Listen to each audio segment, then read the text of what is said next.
Hello everyone. मेरा नाम है अंशल शाक और आज हम पढ़ने जा रहे हैं हमारा चैप्टर जो वेक्टर्स हमारा चल रहा था। उसमें हमने पढ़ लिया था एडिशन, जो मेथड के जो एडिशन होते हैं वेक्टर के, methods of addition of vectors.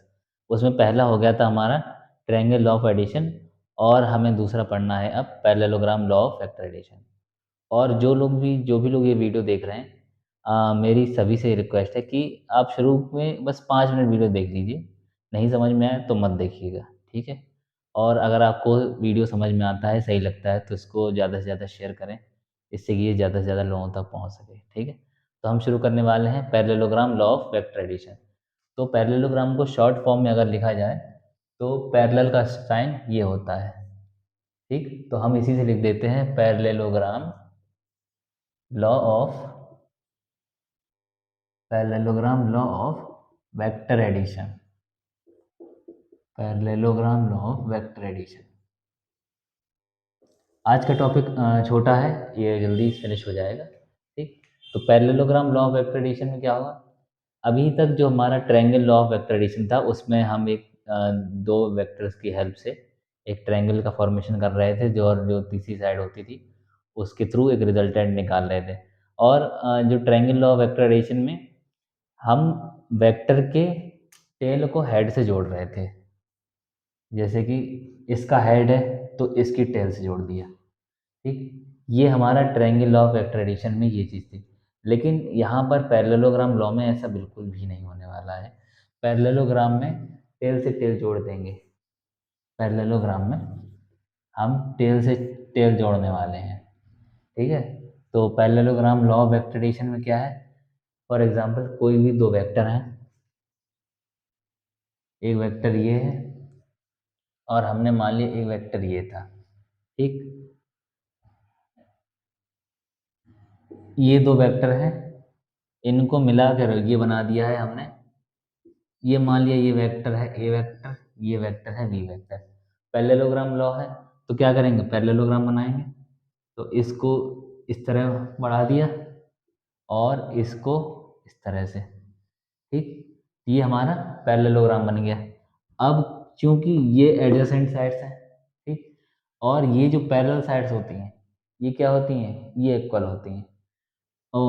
Parallelogram में opposite and parallel sides, parallel and opposite sides जिसको बोलते हैं, और इक्वल होती हैं।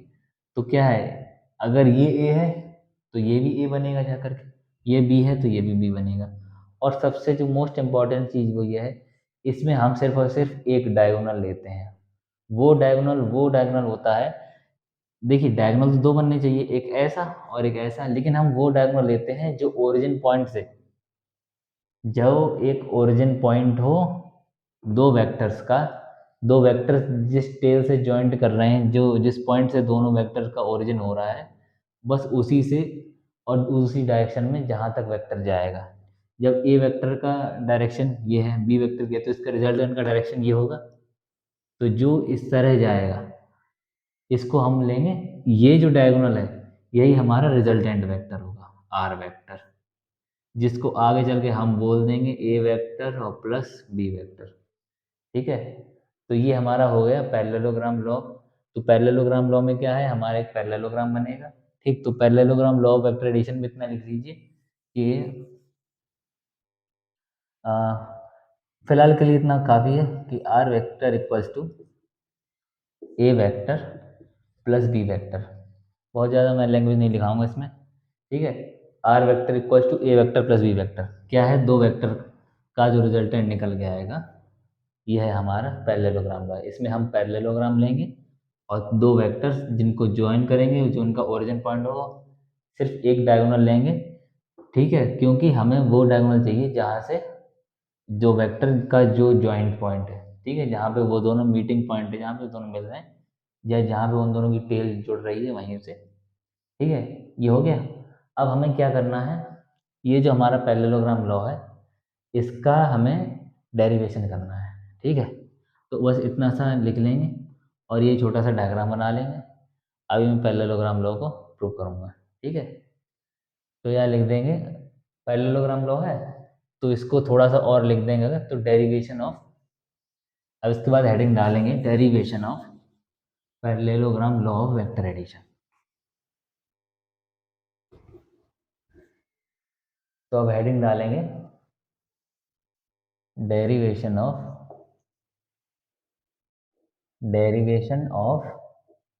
Parallelogram law of vector addition. Parallelogram law of vector addition. ठीक, तो ये अब देखिए, पहले तो बनाएंगे पैरेललोग्राम। ये हमारा एक वेक्टर ए है, ये हमारा एक वेक्टर ए हो गया, ये एक वेक्टर बी हो गया। अब हम पॉइंटेड नहीं करेंगे, सीधे डायग्राम बनाएंगे। तो ये कुछ इस तरह से, और ये इस तरह से ऐड कर दिया। ठीक, ये हो गया हमारा ए वेक्टर बी वेक्टर, और जो डायगोनल है हमारा, जो रिजल्टेंट वेक्टर बताएगा, वो ये है आर वेक्टर। ठीक, अब इसको, अब इन साइड, ये तो हमारा ओरिजिन ओ था ही। ठीक, अब क्या करेंगे, इसको लाइन को थोड़ा एक्सटेंड करेंगे इस तरह से। इसको एक्सटेंड करने के बाद इससे एक पड़ेगा परपेंडिकुलर। ठीक है, ये हमारा परपेंडिकुलर है, ये एंगल थीटा होगा और ये एंगल थीटा होगा। यहाँ पे लिख देता हूँ, ये पूरा एंगल थीटा है। ठीक है, अब देखिए, अब इनको जो है, इनको एक नाम देंगे हम। ठीक है, ये ओ है। इसमें ये नहीं पूछेंगे कि ऐसा क्यों, ऐसा क्यों, क्या उसको डिराइव कर रहे हैं, इसलिए उसको इस तरह से लेना ही पड़ेगा, उसका ये उसका डेरिवेशन ही है। ठीक, तो ओ पी, इस पॉइंट को मान लिया क्यू। आर नहीं ले पाएंगे क्योंकि आर यहाँ पे है, वरना ओ पी क्यू आर ऐसे लिख लेते। तो आर के बाद हम ले लें, तो यहाँ पर एस ले लें। ठीक है, O P Q R S, ये एस हो गया हमारा, ये टी हो गया। ठीक है, यहाँ तक सभी बच्चों को समझ में आ गया होगा। ये दो वेक्टर हैं, ये यहाँ से परपेंडिकुलर लिया है। ठीक है, तो अगर लिखना चाहें तो छोटी सी लैंग्वेज लिख लें, लेट अस टेक। एक पॉइंट और, एक चीज़ और बतानी, जब ये ए वेक्टर है तो सामने वाला कितना हो जाएगा, सामने वाला भी ए वेक्टर हो जाएगा। ठीक है, जब ये वेक्टर है ए, तो ये भी, क्योंकि इन दोनों की डायरेक्शन सेम है, ये भी इधर जा रहा है, ये भी, ये बी वेक्टर है तो ये कितना हो जाएगा, ये भी बी हो जाएगा। इतना समझ में आया? ठीक है, अब इतना डायग्राम कंप्लीट करने के बाद, ठीक है, फास्ट तो नहीं हो रहा है, अगर आपको ना समझ में आए तो एक बार फिर से वीडियो को बैक करके देख लीजिएगा। इतना होने के बाद हम क्या करेंगे, अब सबसे पहले, हाँ, छोटी सी डेफिनेशन लिख देंगे। डेफिनेशन क्या क्या, डेफिनेशन नहीं, एक पॉइंट लिखना है कि तो लेट, हाँ, A vector and B vector be the vectors, be the vectors taken and, हाँ, taken in parallelogram method with diagonal R vector. ठीक, विद डायगोनल कह दीजिए चाहे रिजल्टेंट कह दीजिए, with diagonal R vector. Diagonal कितना है हमारा, डायगोनल है हमारा आर वेक्टर। अभी थोड़ी सी लैंग्वेज लिख लें, क्योंकि बिल्कुल ऐसे भी सही नहीं लगता कि पूरा ही इसको, क्योंकि आपको अगर छोटे से अगर नोट्स भी बनाएं इसी से, तो नोट्स भी थोड़े ठीक बनने चाहिए। तो विद डायगोनल आर वेक्टर। अब दूसरा पॉइंट क्या लेंगे कि वी कंसीडर, हमने क्या कंसीडर किया है, parallelogram O P Q S. ठीक, oh, we consider parallelogram O P Q S. ठीक, इन विच, ठीक है, इसमें क्या किया है हमने, ओ एस को एक्सटेंड किया है, in which O S, O S is extended O S को क्या किया है हमने, एक्सटेंड किया है, एक्सटेंडेड टू टी तक, टी तक ले गए हैं, ठीक है। एंड ड्रॉ ए, ये साइन किसका होता है हमारा, ये साइन होता है परपेंडिकुलर का। एंड ड्रॉ ए उल्टा टी, उल्टा टी से याद रखिए, and draw a perpendicular from Q on O T, and draw a perpendicular from Q, ठीक, क्यू। अब इसको एक्सटेंड कर दिया टी तक, तो क्या करेंगे, ओ टी पर एक परपेंडिकुलर गिरा देंगे from Q on O T, ठीक है। ये पॉइंट्स, ये दो पॉइंट्स जल्दी से लिख लेंगे, ठीक है। अब ये दो पॉइंट लिख लीजिए जल्दी जल्दी, ये दोनों पॉइंट लिख लेंगे, ठीक है। अब ये दोनों पॉइंट लिखने के बाद अब मैं इसको रफ करूंगा क्योंकि मुझको मैथमेटिकल समझाना है, ठीक है। तो अब मैं रफ कर देता हूँ यहाँ से, आप लोग जो है पॉज करके लिख लीजिएगा, ठीक। अब देखिए, इसके बाद हमने क्या किया, पैरेललोग्राम का नेमिंग कर दी, पैरेललोग्राम मान लिया कितना है। फिर उसके बाद क्या होगा, अब हम क्या करेंगे, सबसे पहले एक ट्रायंगल ले लेंगे, ठीक है। In triangle Q S T, triangle लेंगे, in triangle Q S T we have, triangle Q S T से हमें क्या मिला, हम निकालेंगे पहले इसमें साइन थीटा की वैल्यू। तो साइन थीटा इक्वल टू क्या होगा हमारा, परपेंडिकुलर अपॉन हाइपोटेन्यूज यानी कि Q T upon Q S. तो sine theta equals to Q T upon Q S. इतना होने के बाद Q T upon Q S हो गया। अब देखिए क्यू टी कितना है हमारा, हमें नहीं पता, लिख लिया। और क्यू एस कितना है, ए है, तो sine theta equals to Q T upon कितना, ए।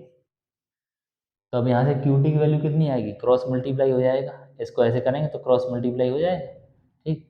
तो आ गया हमारा Q T equals to A sign theta, इसको एक इक्वेशन मान ली। Sine theta equals to Q T upon है, तो क्यू टी हमारा आ गया है ए साइन थीटा। अब इसी तरह सिमिलरली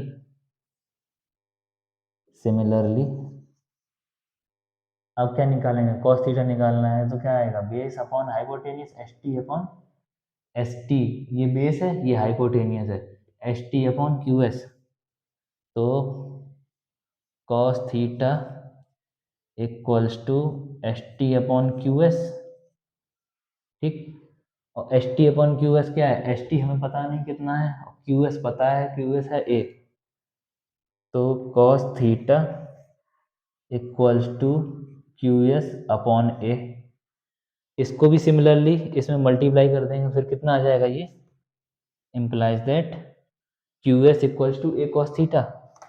तो हम यहाँ पे लिख देंगे Q S equals to A cos theta, ठीक। Q S equals to A cos theta. ये ट्रायंगल के जो हमें साइड्स नहीं बताती उनकी जो वैल्यू हमने फाइंड कर ली है। अब क्या करेंगे, अब हम पूरा जो ये ट्रायंगल है पूरा, इसकी वैल्यू फाइंड करनी है हमें, इसमें से तभी हमारा जो है रिजल्टेंट निकल के आएगा, ठीक है। क्योंकि रिजल्टेंट क्या है, ए वेक्टर और बी वेक्टर का रिजल्टेंट है। हम इसकी जब वैल्यू फाइंड कर लेंगे तो हमारा रिजल्टेंट बाहर आ जाएगा, ठीक है। बाहर आने से मतलब है रिजल्टेंट की वैल्यू पता चल जाएगी। तो इतना नोट कर लीजिए जल्दी से, इतना नोट कर लीजिए वीडियो पॉज करके, ठीक है। आप सभी लोग जब भी मैं बोर्ड से हट जाऊँ किनारे तो इसको वीडियो को पॉज करके नोट कर लिया करिए। अब ठीक है, मैं मान रहा हूँ कि आप लोगों ने नोट कर लिया होगा, ठीक। फिर हाँ, Q T equals to A sign theta, अब ये वैल्यूज हमें आगे यूज है इसलिए इसको बचा के रख लेंगे, बाकी का रफ कर देंगे, ठीक। तो अब इसको रफ करते हैं जल्दी से, फिर वीडियो को और आगे बढ़ाते हैं। अब अब हम क्या करेंगे, in triangle Q O T, अब हम ले रहे हैं triangle Q O T, in triangle Q O T अब हम क्या लगाएंगे, पाइथागोरस थ्योरम लगा देंगे, ठीक है। बाई पाइथागोरस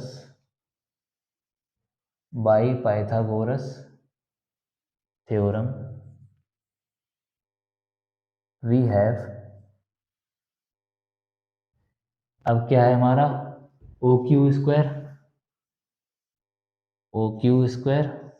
इक्वल्स टू, देखिए hypotenuse square equals to base square, base कितना है ओ टी प्लस परपेंडिकुलर, ये कितना है क्यू टी, तो ओ टी का होल स्क्वायर और प्लस, देखिए ये ओ टी एक है तो इसका जरूरी नहीं इसको ब्रैकेट करके स्क्वायर लगाए, ऐसा नहीं कि सिर्फ टी का स्क्वायर, ये ओ टी एक है, ठीक है, तो इसलिए पूरे का ही स्क्वायर है ये, इसमें ब्रैकेट लगाने की जरूरत नहीं होती, O T square plus Q T square, ठीक है। अब देखिए O Q square, O Q कितना है हमारा आर है, इसको लिख लीजिए, इसकी वैल्यू यहीं पुट कर देंगे, R square equals to, O T कितना है, ओ टी हमने ये देखा ये है O S plus S T, तो O S plus S T का whole square plus O S plus S T हो गया, और ये हो गया क्यू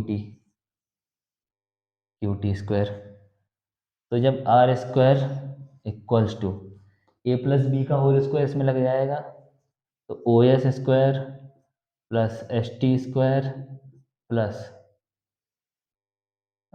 यहाँ पर जो वैल्यू की थोड़ी प्रॉब्लम आ रही है, मैं इसको ऐसा करता हूँ थोड़ा साइड में लिख देता हूँ छोटा करके,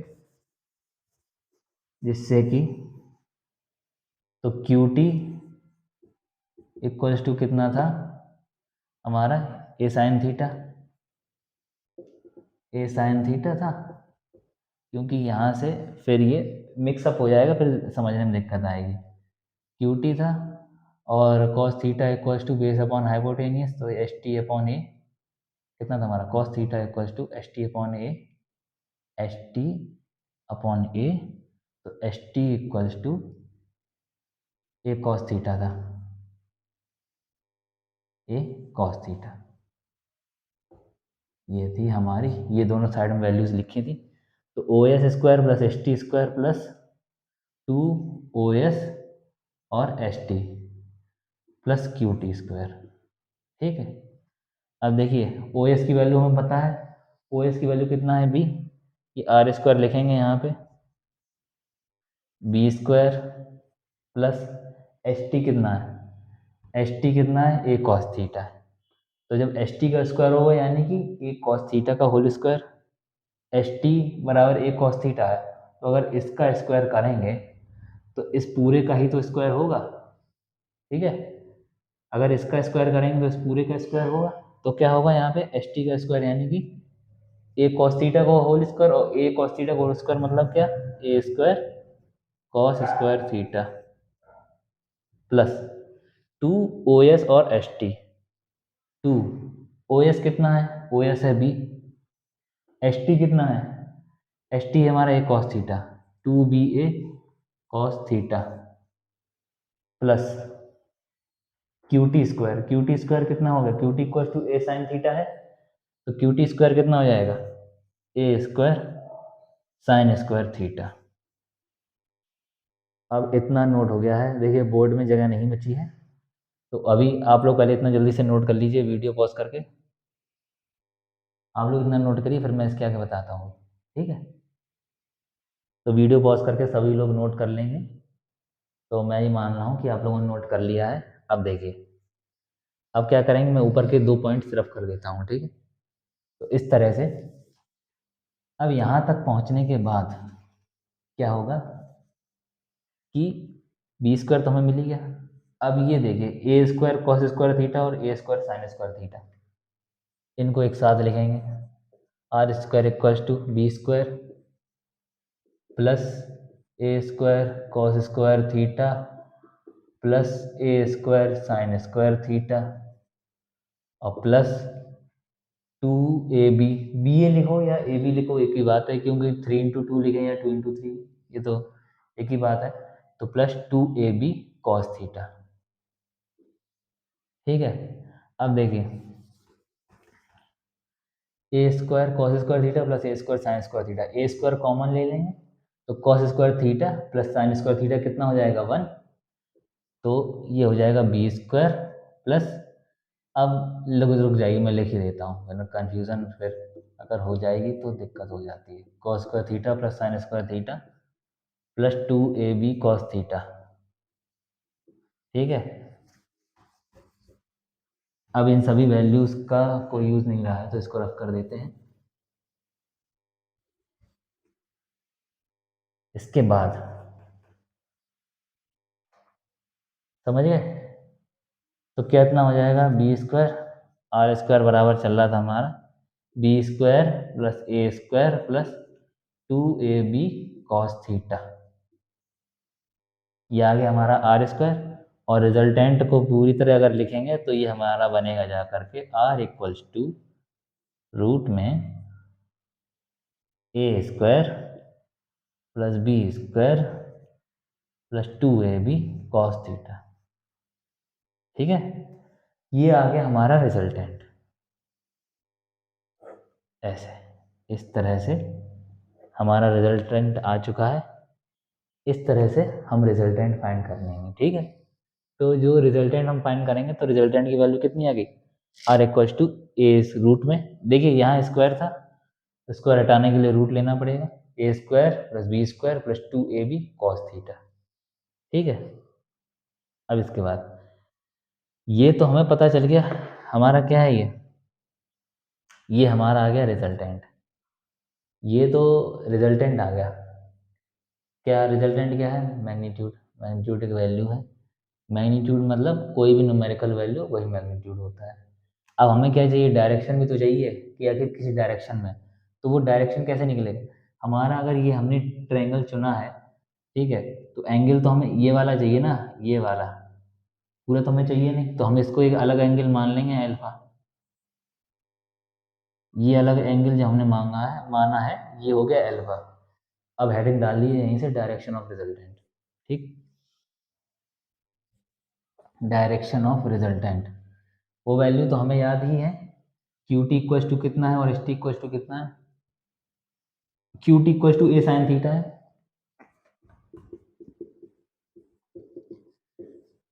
और एस टी इक्वल्स टू क्या था हमारा, ए कॉस थीटा। इनको इसलिए लिखना पड़ गया कि यूज आ रहा है फिर से। अब इसके बाद हम लिखेंगे डायरेक्शन ऑफ रिजल्टेंट। ठीक है, तो डायरेक्शन ऑफ रिजल्टेंट में क्या है हमारा, डायरेक्शन ऑफ रिजल्टेंट, तो लिख दीजिए डायरेक्शन, डायरेक्शन ऑफ रिजल्टेंट। और जब डायरेक्शन की बात होगी तो हमें ये एंगल चाहिए है, और ये एंगल तो चाहिए ही चाहिए, साथ में हमें ऐसी वैल्यू चाहिए कि हमें ऐसा एंगल चुनना है जिसमें ये वैल्यू भी आ जाए, ये वैल्यू भी आ जाए, तो हम इसीलिए ले लेंगे टेन अल्फा। तो टेन अल्फा जो है हमारा वो बनेगा जा करके क्यू टी अपॉन, ये पूरी वैल्यू कितनी है ओ टी, ओ से लेके टी तक ओ टी। ठीक, और क्यू टी कितना है, क्यू टी को भी ऐसे ही लिख देंगे अपॉन ओ टी कितना है, O S plus S T, O S plus S T. ठीक, क्यू टी है हमारा, क्यू टी है हमारा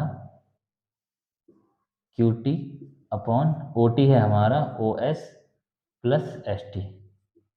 तो ये हुआ जाकर के क्यू टी कितना है हमारा, A sign theta, A sign theta upon O S कितना है बी प्लस एस टी कितना है A cos theta, A cos theta. ये आ गया हमारा टेन अल्फा, और ये हो गया हमारा जा करके tan alpha equals to A sign theta upon B plus A cos theta. इसको हम कहेंगे डायरेक्शन ऑफ रिजल्टेंट। ठीक है,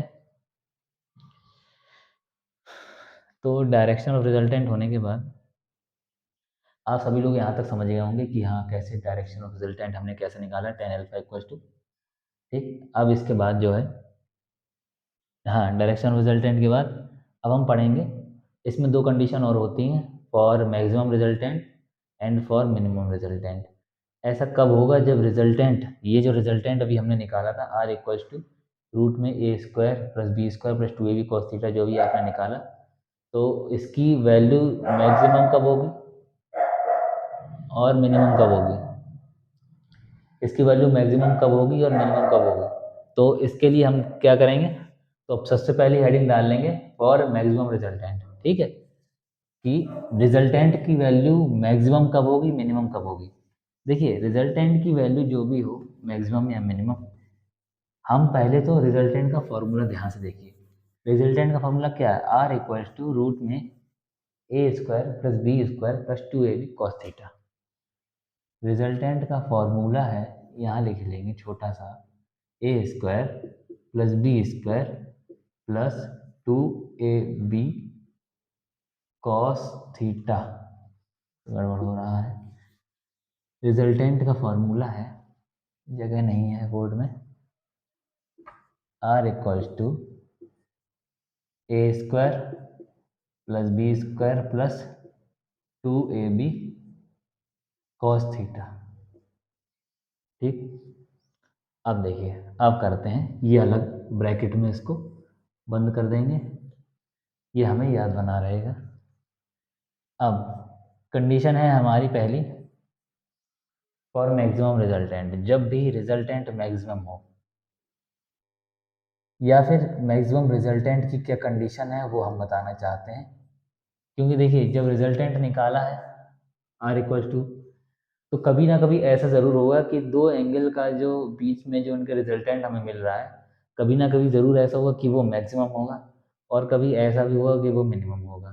ठीक, तो जो मैक्सिमम होगा हमारा, मैक्सिमम कब होगा, देखिए मैक्सिमम तभी तो होगा जब हमारा एक एंगल, एक वेक्टर ये है, दूसरा वेक्टर ये, दोनों एक ही डायरेक्शन में है। ठीक है, दोनों एक ही डायरेक्शन में एक ही तरफ जा रहे हैं, जब ऐसा होगा तो इनके बीच में आप देखेंगे एंगल कितना है, इन दोनों के बीच में एंगल होगा ज़ीरो, क्योंकि ये एक दूसरे के पैरेलल हैं।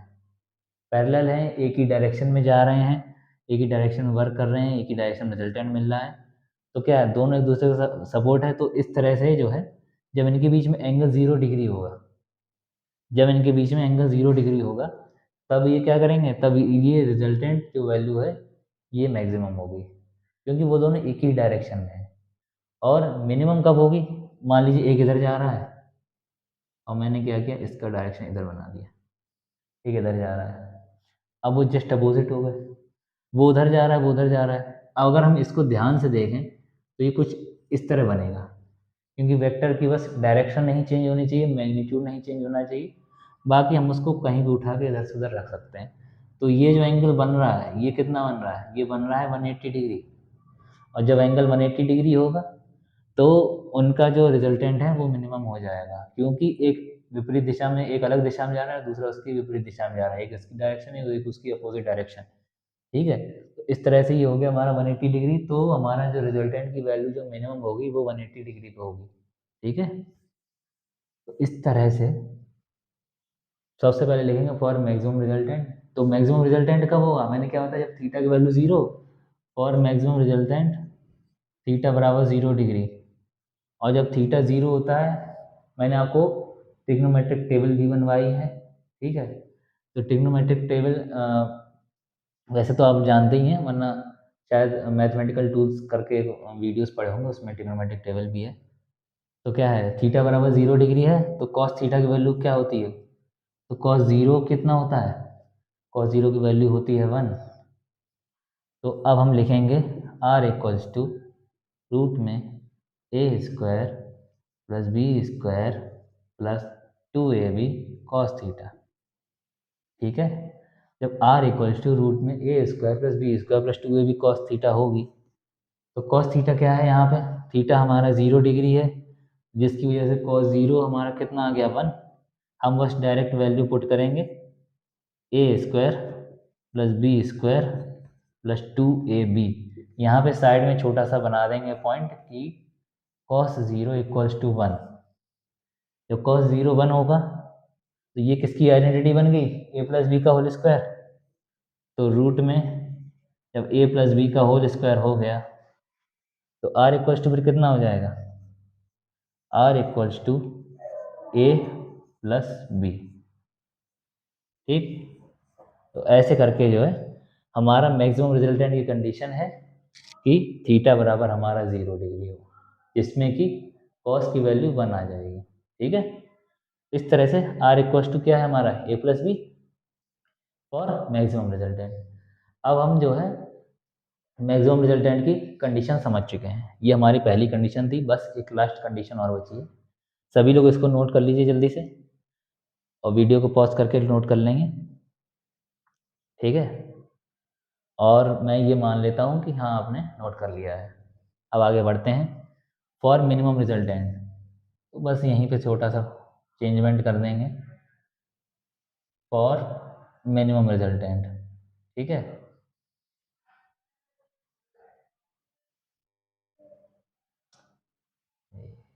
For minimum resultant, for minimum resultant. अब यहाँ पे बस थोड़ा सा चेंजमेंट करना है। अब जब रिजल्टेंट मिनिमम होगा तो उसके लिए क्या चेंजमेंट होगा, जब रिजल्टेंट मिनिमम होगा तो क्या हो जाएगा,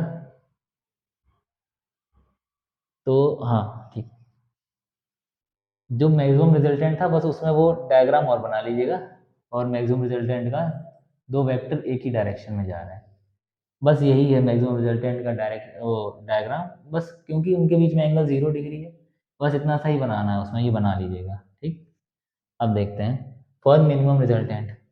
तो मिनिमम रिजल्टेंट के लिए इतना सा बना लीजिए, ऐसे ऐसे, ये यहाँ पे एक एंगल है, एक वेक्टर यहाँ पे है, बस ये ए वेक्टर मान लिया, ये मान लिया बी वेक्टर, दोनों अपोजिट डायरेक्शन में।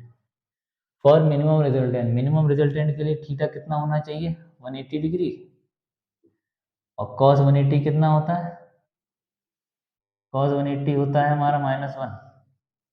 ठीक, अब यहाँ पे बस वैल्यूज पुट करनी है। तो जब वैल्यूज पुट करेंगे तो क्या बनेगा जा करके, हमारा जो वैल्यू है, यहाँ पे वैल्यू पुट करते हैं। अब देखिए, A square plus B square, value put करेंगे, plus 2ab cos theta, theta कितना है 180, 180 यानी कि यहाँ पे 180 रख दिया तो कितना हो गया कॉस 180, और कॉस 180 की वैल्यू कितनी होती है -1, प्लस 2ab, ये ब्रैकेट में लिख दिया -1 जो मल्टीप्लाई में है। ठीक है, ये ऐसा क्यों हुआ है, क्योंकि कॉस कॉस 180 इक्वल्स टू -1, ये कितना हो गया माइनस का 2ab, A square plus B square minus का 2ab, इसको क्या बोलेंगे, इसको बोलेंगे हम ए माइनस बी का होल स्क्वायर। तो आर इक्वल्स टू रूट में ए माइनस बी का होल स्क्वायर। इसको थोड़ा और अगर सॉल्व कर देंगे तो ये हो जाएगा हमारा R equals to A minus B, बस। ठीक है, ये है हमारा R equals to A minus B. So this is the required condition for minimum resultant. Okay. So today we studied that. So today we studied about the parallelogram, law of vector addition. After that, we studied how to derive the parallelogram law of vector addition, in which there are two conditions. First of all, first is for the maximum resultant. That when what will be the condition for the maximum resultant, and second we learned about the minimum resultant. That what is the condition for minimum resultant. हमने आज पढ़ा है parallelogram law of vector addition क्या होता है, और उसका derivation पढ़ा, उसकी जो दो कंडीशंस होती हैं कि जब दो वेक्टर के बीच में एंगल 0 डिग्री होगा तब वो मैक्सिमम रिजल्टेंट देगा, और जब दो वेक्टर के बीच में एंगल जस्ट अपोजिट यानी कि वो एक दूसरे के बिल्कुल अपोजिट हों इस तरह, तो वो 180 डिग्री होगा, तब जा करके ये कंडीशन ऑफ मिनिमम रिजल्टेंट हमें मिल जाएगी। ठीक है, तो आज के लिए इतना ही रखते हैं। आज सिर्फ पैरेललोग्राम लॉ ही पढ़ाना था। फिर आगे आने वाली क्लासेस में हम पढ़ेंगे रीसोल्यूशन ऑफ वेक्टर, और रीसोल्यूशन के बाद स्केलर एंड कह सकते हैं कि स्केलर एंड डॉट प्रोडक्ट बचा है। बस ये कुछ बेसिक्स की क्लास है आपकी, जो भी जितना भी बेसिक है क्लास 11th और 12th का, ये मार्च में ही फिनिश हो जाएगा। फिर अप्रैल से हम बिल्कुल पूरी तरह से ही चैप्टर स्टार्ट करने हैं, लेकिन ये बेसिक्स बहुत ज़रूरी है इसलिए मैं करा रहा हूँ। ठीक, थैंक यू सो मच सभी को। बस यही है कि आप इसको वीडियो को शेयर ज़रूर करिएगा। ठीक है, थैंक यू सो मच।